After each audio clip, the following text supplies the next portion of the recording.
unatuambia tungoje 2027 na marafiki zako wanatuambia mnapanga kuiba 2027. Akili bwana, tumia akili. Ni kawaida kwa rais wa nchi kuonekana akijibu mara kwa mara kauli za mpinzani wake, na kama viongozi tayari wanaangalia uchaguzi wa mwaka 2027 huku wananchi nao wakioji mustakabali wa nchi hata kabla ya uchaguzi kufika. Kuna kitu kikubwa kinabadilika katika siasa za Kenya, kwa sababu katika siku za hivi karibuni tumemshuhudia Edwin Sifuna akimkabili Rais William Ruto kwa maneno mazito, Alfred Keter akirejea kwenye frontline ya siasa, na sauti zingine kutoka maeneo tofauti ya Kenya zikizua mjadala kuhusu serikali na mustakabali wa nchi. Lakini swali kubwa ni hili: hizi ni kelele za kawaida za kisiasa au ni dalili kwamba presha ya kisiasa inaanza kubadilika? Leo hapa Mizuka Media tunapitia video 5 ambazo zimezua mjadala, na mwisho wa video hii utaniambia wewe ni video ipi imekushangaza zaidi. Kabla tuanze, kuna jambo moja muhimu ya kwamba hii si video ya kusema kwamba kila Mkenya na maoni sawa. La, Kenya ni nchi yenye maoni tofauti, vyama tofauti, maoni tofauti na mitazamo tofauti. Lakini tunapoweka klipu hizi 5 kuna theme moja inajitokeza kwamba kuna pressure dhidi ya serikali, vita ya maneno, uchaguzi wa mwaka 2027 na viongozi wanaojaribu kusoma ground mapema. Na hapa ndipo story inakuwa ya kuvutia zaidi, kwa sababu baadhi ya wanasiasa wanaongea kuhusu uchaguzi wa mwaka 2027 lakini wananchi nao wanaangalia mwaka 2026. Sikia mwingine anajaribu kusema ati William Ruto anasema Wakenya milioni 32, kwani hii shani ya registration bureau. Akili bwana, tumia akili. Yani kusajili mwananchi ni ili tuwe na data, tujue wananchi ni wangapi katika zahanati gani, tujue madawa kiasi gani inahitajika, tujue wauguzi kiasi gani wanahitajika, tujue equipment ya kusaidia hawa Wakenya inahitajika kiasi gani. That is the purpose of science, of data, so that you can provide interventions that are driven by intelligence, by science, by data. Hauwezi kufanya kazi kubwa kama ile tunafanya using guesswork. Hauwezi kutumia uchawi. My friends, namna magani bwana? Sio kama tunaelewana?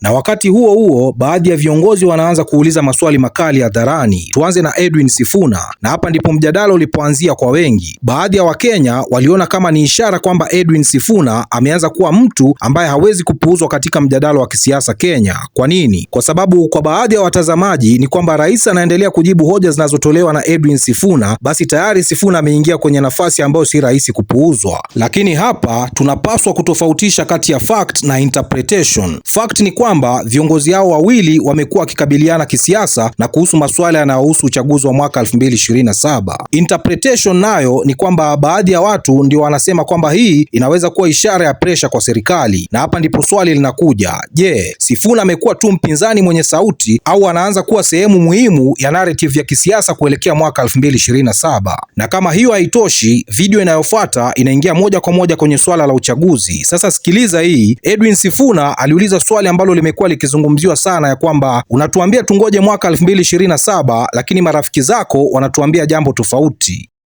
Wewe unatuambia tungoje 2027 na marafiki zako wanatuambia mnapanga kuiba 2027. Saa hii tuko na IEBC.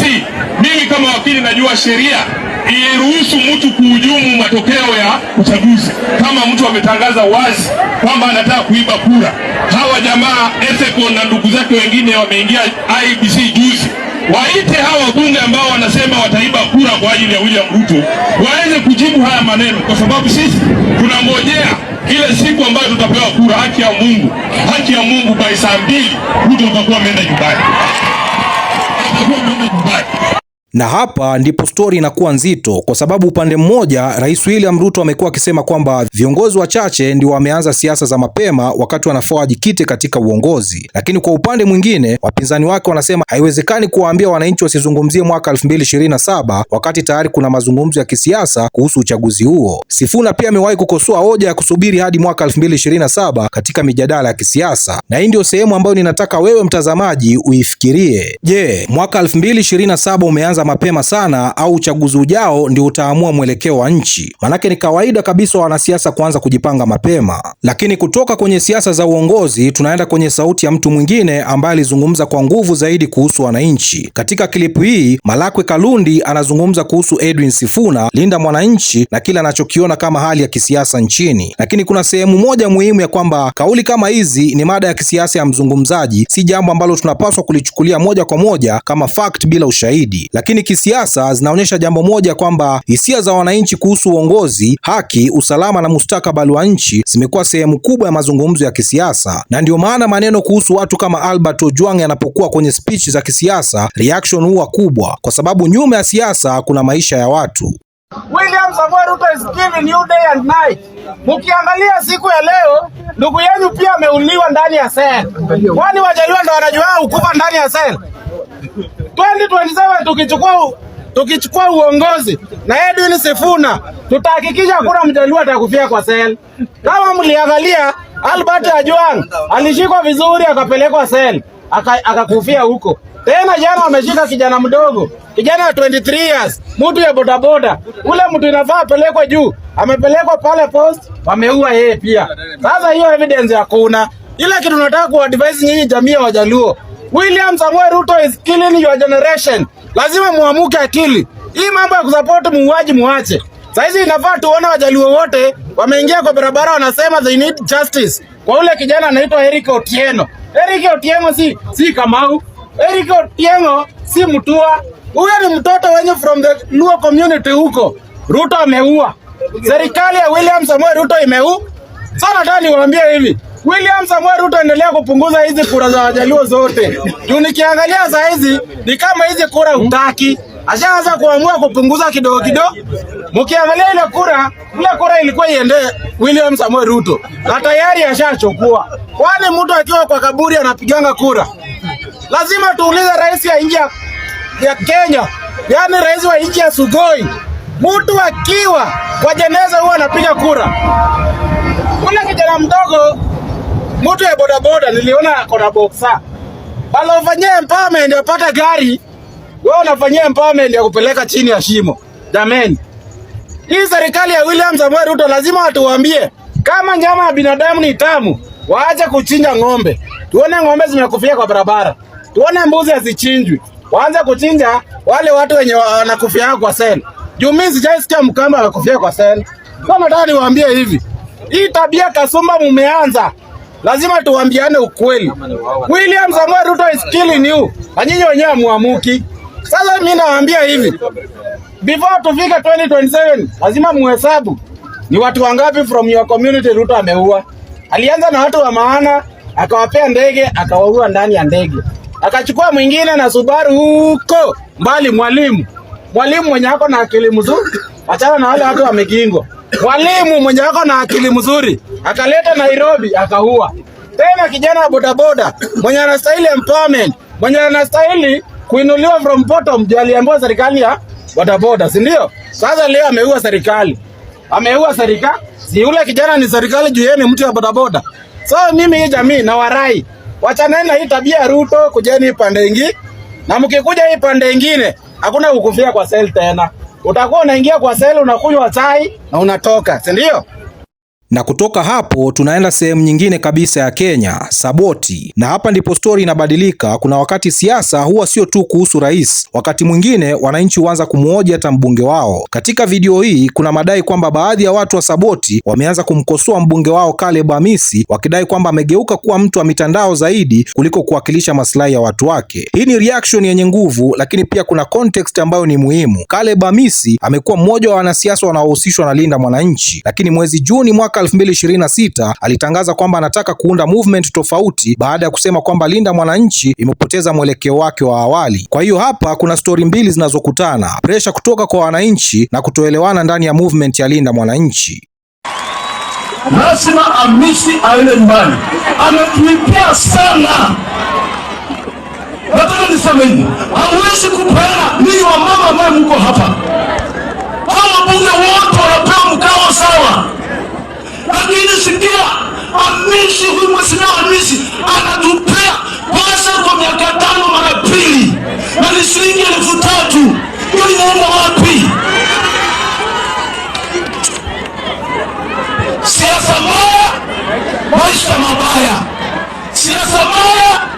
maisha mabaya. Nikataka kusema hivi, tuondoke kwa ujinga. Hao viongozi ambao wamesimama sasa as parents wa MP, tuko tunawapiga msasa. Sabira kuja vizuri tukuone, Thomas kuja vizuri tukuone, Chapima kuja vizuri tukuone. Leo watungaji tumeamua, kama tutachunguza wewe tutakupiga chini. Halo? Nishukuru mtu mmoja hapa ambaye sasa tumeamini yeye. Tumejaribu wanaume mara pili, sasa ni 15 years. Na sasa tunafika kwa mtu ambaye pengine amekuwa na sauti yenye nguvu zaidi kwenye compilation hii, Alfred Keter. Kama umefuatilia siasa za Kenya kwa muda, jina la Alfred Keter si geni. Ni mwanasiasa anayejulikana kwa kauli kali na confrontation yake ya wazi kwa viongozi wa kisiasa. Na mwaka huu amerejea kwenye political frontline baada ya kujiunga na Linda Mwananchi. Na clip hii ndio inaonyesha kwa nini baadhi ya watu wanaona Keter kama mtu ambaye akipewa microphone anaitumia vizuri. Na ndio maana baadhi ya watu wamekuwa wakisema kwamba kuingia kwake Linda Mwananchi ni nyongeza kubwa kwa movement hiyo, lakini si kwa sababu tu ya maneno, bali Keter anatoka eneo ambalo kisiasa limekuwa muhimu sana kwa hesabu za Kenya, na wachambuzi wameeleza kwamba kujiunga kwake kunaweza kusaidia movement hiyo kupanua sura yake zaidi kwa maeneo ambayo yamekuwa akihusishwa nayo kitamaduni. Kwa hiyo Keter si story ya mtu mmoja tu, ni story kuhusu political positioning. Na sasa swali linakuwa, je, hii movement inaweza kweli kupanuka kitaifa au tutashuhudia kipindi kingine cha siasa za Kenya ambapo viongozi wanabadilisha upande kabla ya uchaguzi wa mwaka 2027. I have no bitterness or no grudge against anybody, but I just want to mention that in this world, good leaders are punished the most. Unless you say as it is, there are many people who will suffer. Ngasoma kwa bunge, you stood on a platform of bottom up, kusaidia wale wanyonge alafu waende juu. Lakini sasa sawa, mkiongeza fuel mnatesa wale wa chini zaidi kushinda wale ambao mnatesa juu.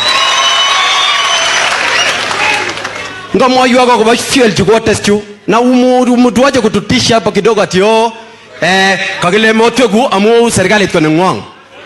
Mami yage rubuchi rwekityo. Ama sawa basi, simuko hapa.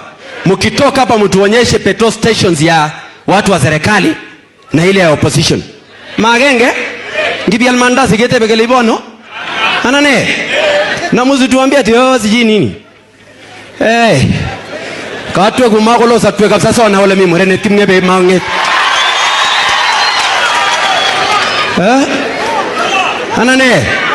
Anane.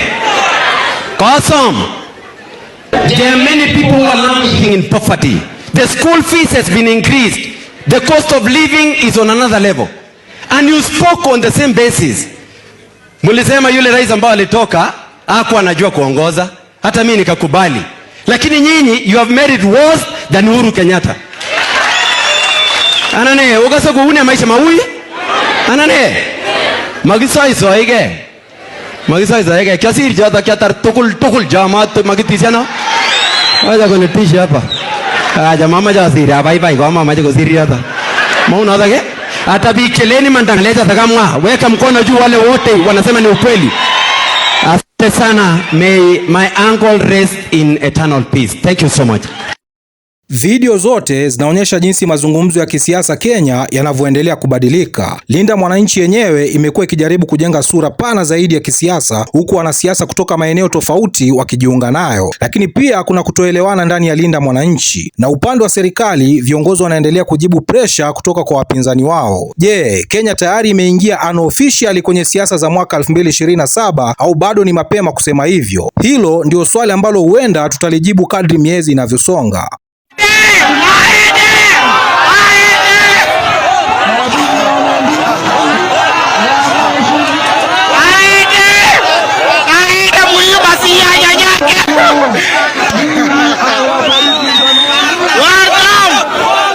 Sasa nataka kusikia kutoka kwako, usiniambie tu Ruto must go au one term. Nataka hoja kati ya hizi video 5. Ni ipi imekufanya ujiulize maswali zaidi kuhusu siasa za Kenya? Ni Ruto na Sifuna, kauli ya Sifuna kuhusu mwaka 2027, Malakwe Kalundi, mjadala wa Saboti na Caleb Hamisi au Alfred Keter? Andika 1, 2, 3, 4 au 5, alafu eleza kwa sentensi moja kwa nini. Na kama unaona story kubwa iko nyuma ya hizi clip zote, tuambie ground unaionaje. Bwana, mimi naitwa Rish Mizuka, sauti ya vijana wa Afrika Mashariki. Namba 1 ni mimi, namba 2 ni mimi, namba 3 ni mimi, 4 na 5 na waachia nyinyi hapo. Bwana, tukutane kwenye video ijayo. Ruto ananohone asina kone ananohone akanani akasongo ananohone asina kone ananohone kwa nani akaongo ananohone kazi vuna nitosha ananohone kazi vuna nitosha ananohone amirembo kilina ananohone.